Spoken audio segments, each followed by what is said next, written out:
دي بوابة من ضمن بوابات شواطئ الأبيض، مالديف الأبيض.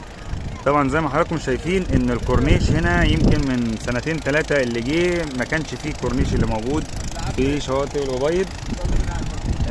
في بوابات كتير تقدر تدخل من اي بوابة. طبعا اخر الطريق بيبقى فيه زي كارتة كده، بتدفع مثلا حوالي 5 جنيه للفرد او حاجة وبتدخل. الشاطئ بقى نفسه بتدخله من اي بوابة حضرتك عايزها. طبعا الدخول هنا الاسرة ب 150 جنيه، برضو الاسعار معقولة.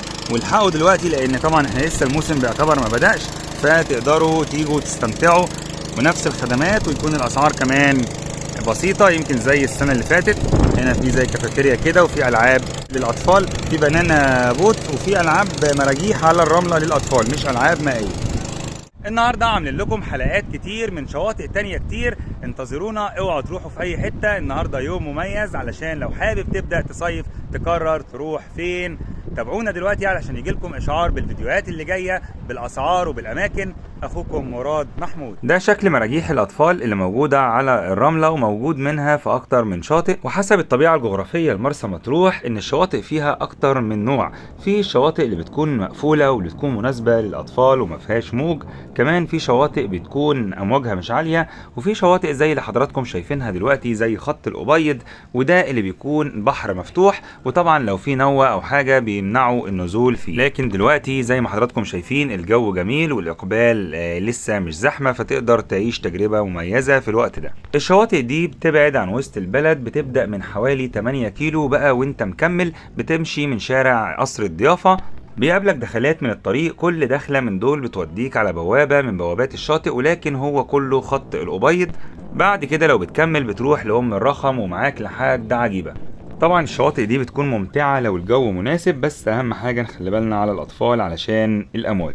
حضراتكم عارفين ان في مشروع لتطوير كورنيش مطروح تم تنفيذه السنه دي، هتتفاجئوا بيه وهتنبهروا لما ان شاء الله تروحوا تصيفوا السنه دي. لكن الكورنيش اللي قدام حضراتكم دلوقتي ده الكورنيش الجديد واللي تم انشاؤه قدام شواطئ الأبيض، مش الكورنيش الاساسي بتاع وسط البلد. واللي جه السنه اللي فاتت اكيد عارف المعلومه دي. طبعا قبل كده كان رمله، مفيش بقى رصيف ولا سور ولا بوابات ولا اي حاجه. طبعا الكورنيش ادى شكل ونظافه للمكان.